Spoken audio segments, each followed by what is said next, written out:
Well, Assalamualaikum warahmatullahi wabarakatuh. How are you today, Mas Mbak Santri? I hope you are still in good condition and great and wonderful. Okay. Just like usual, before we start our study, let's recite dua together. Dua before study. Here I will share to you.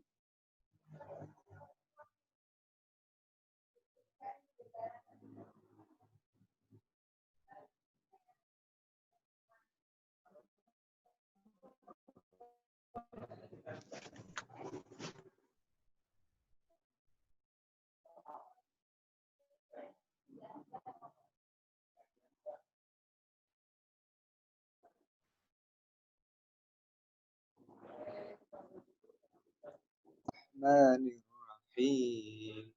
Allahumma salli ala Sayyidina Muhammad wa ala ali Sayyidina Muhammad.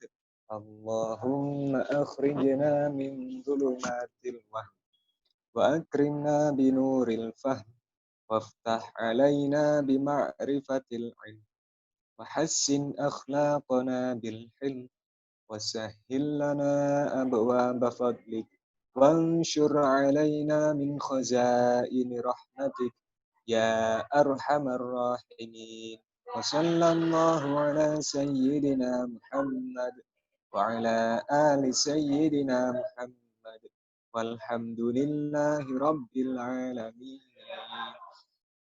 Okay, thank you very much. So I would like to say sorry for the first because I cannot accompany you again today for meeting directly, meeting on the screen by Zoom, but only by this video because I am now is still in Blitar, East Java. Yeah, I cannot accompany you, but just like I said yesterday that we still have class for Kitabah Al-Arabiyah, but not directly, yeah. So this video is our class for today. Okay, what I want to talk with you for today is what is the function of Pegon? What is the function of Imla? And then apa sih maksudnya kita belajar Pegon, kemudian itu gunanya apa, untuk mempelajari apa. So, for today is our introduction about what Pegon will be used. Yeah. So, here I want to tell you. Okay. If you can see from your screen, yeah. If you can see from your screen, there is. Okay. Wait, I will zoom it first so you can see this clearly. Well, if you can see here, so there is Arabic language, and also if you see what in more detail, there is Javanese language under Arabic language. Yeah, as you can see here, yeah. Bismillahirrahmanirrahim. Yeah. Basmalah comes from Arabic language, but if you can see here, this is Pegon. Nah, inilah jadi yang dimaksud dengan penggunaan tulisan Pegon atau membaca Pegon.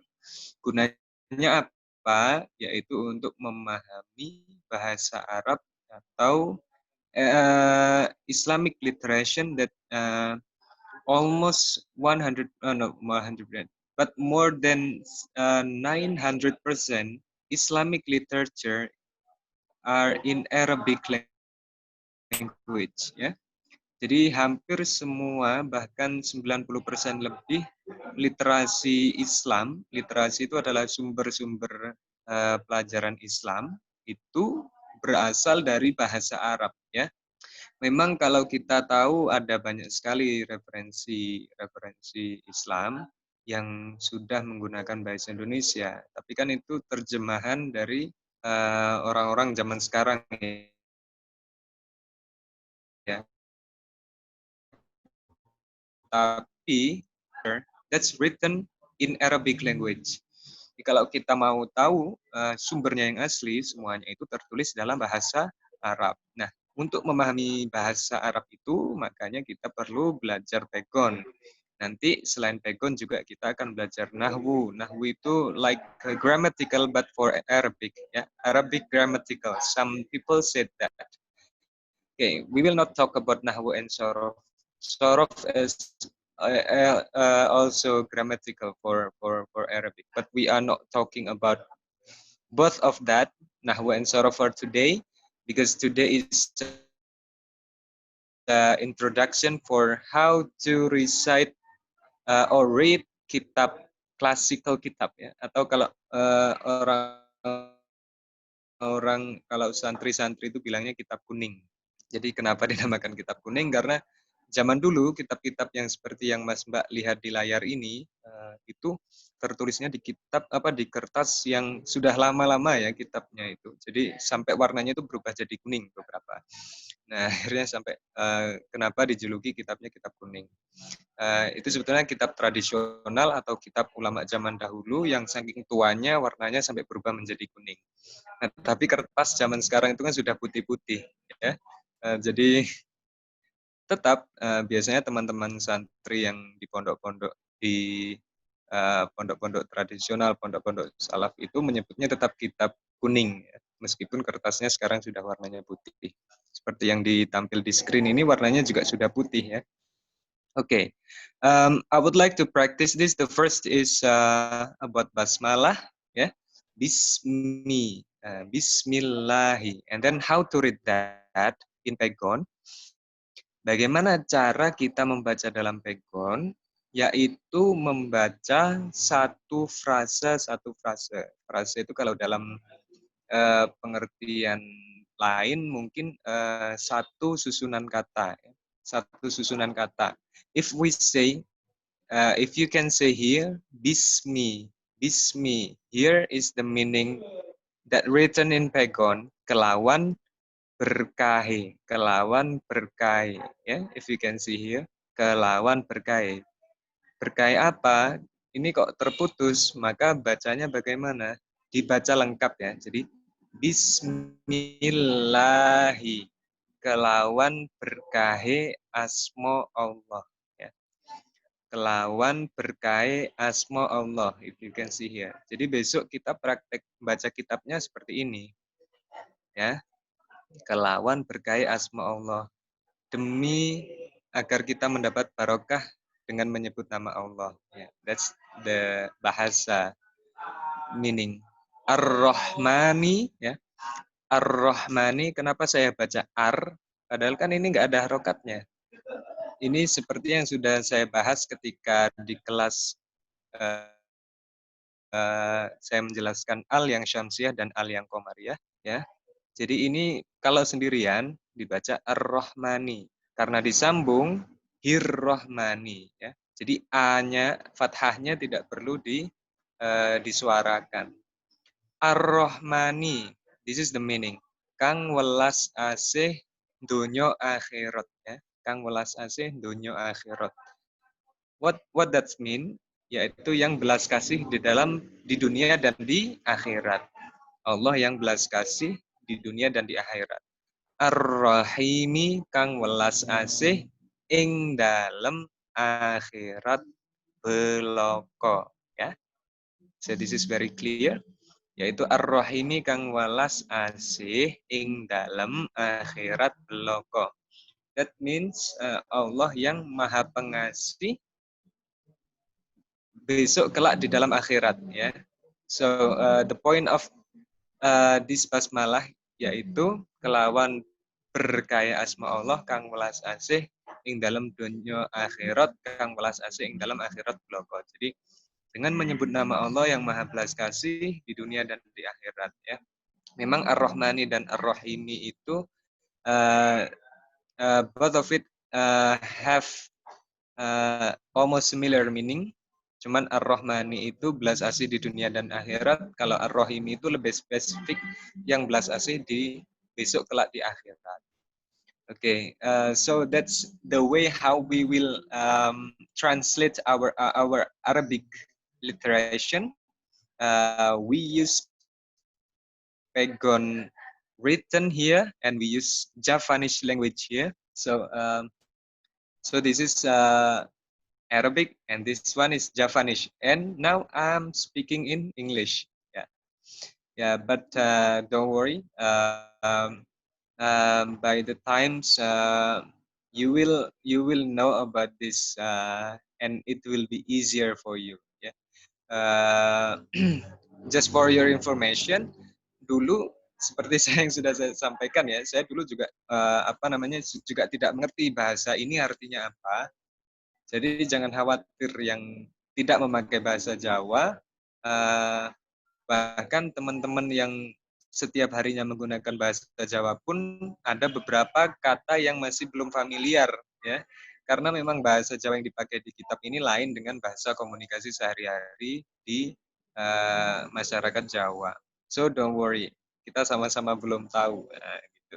Jadi, tapi kalau kita nanti sudah sering membacanya, kita akan mudah memahaminya. Oke. Kita lanjut sedikit ya, saya contohkan. Al-haditsu,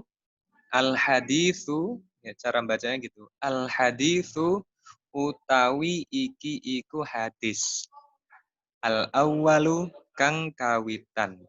Al-hadisu utawi iki iku hadis. Inilah hadis. Al-awwalu kang kawitan, yang pertama. Jadi ini akan menambah pengetahuan kita bahasa Jawa, bahasa Arab ya. Oke, an Amiril Mukminina, dan ceritaake saking Amirul Mukminin, diceritakan dari Amirul Mukminin, Abi Hafsin, Abi Hafs ini nama orang, Umar bin Khattab, yaitu Sayyidina Umar ibnu Khattab, yaitu Sayyidina Umar bin Khattab radhiyallahu anhu ya. Nah, kita sering dengar ya radhiyallahu an itu apa sih artinya?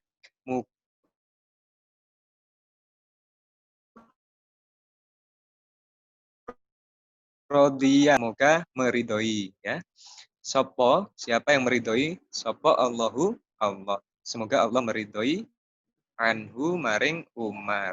Semoga Allah meridhoi Sayyidina Umar. Jadi kalau kita when we hear about radhiyallahu an ya, sahabat Abu Bakar radhiyallahu an, Ali radhiyallahu an, itu artinya apa? Yaitu semoga Allah meridhoi sahabat tersebut. Qala dawuh sapa Umar. Umar berbicara. Sami'tu Rasulullah sallallahu alaihi wasallam, sami'tu krungu sapa ingsun Rasulullah sallallahu alaihi wasallam, ing Rasulullah sallallahu alaihi wasallam yaqulu ingkang dawuh, saya mendengar dari Rasulullah yang sedang yang sedang bersabda ya. Dawuh itu lebih sopan daripada ngomong ya, kalau di Jawa. Kurang lebih seperti itu. Nah, kita sedikit saja kita lanjut.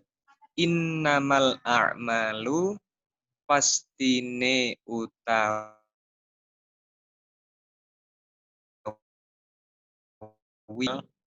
apa artinya? Apa ya?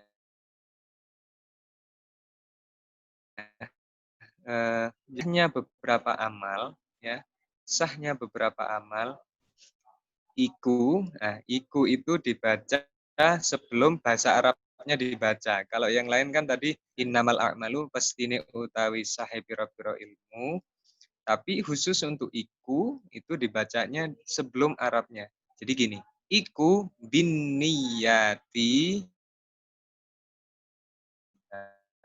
Dilanjutkan yang ini karena ikunya sudah dibaca, tetap kelawan piro-piro niat. Saya ulangi, innamal a'malu pestine utawi sahe piro-piro amal, iku bin niyati, tetap kelawan piro-piro niat ya.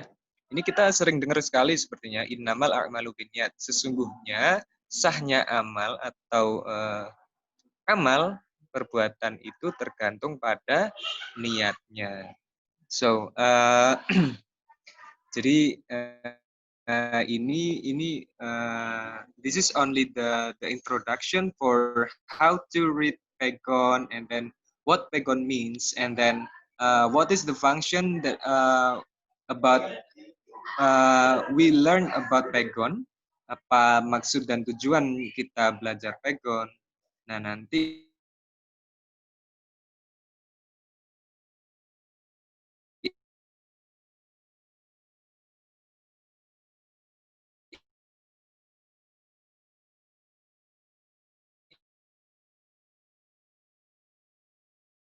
uh, akan ada penjelasan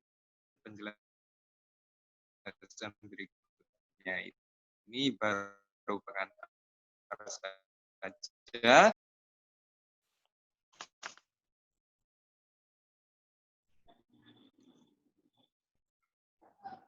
Okay, sorry, I lost my signal again and again. I'm so sorry about this. Here I will share you again about the continuing of the video. Okay, jadi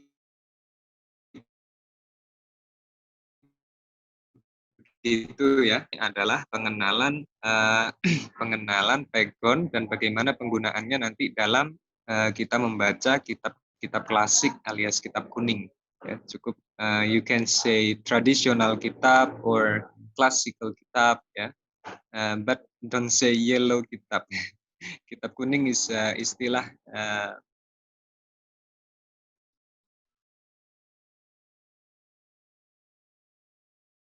istilah yang asli dari pesantren-pesantren sejak zaman dulu ya.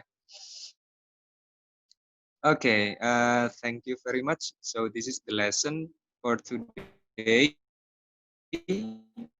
And okay, let's recite this dua. Alimun bi asrori khabirum bi hajati sami'un basirum bil qulubi wa ma hawat bi ismika arju minka nailama talibi bi jahi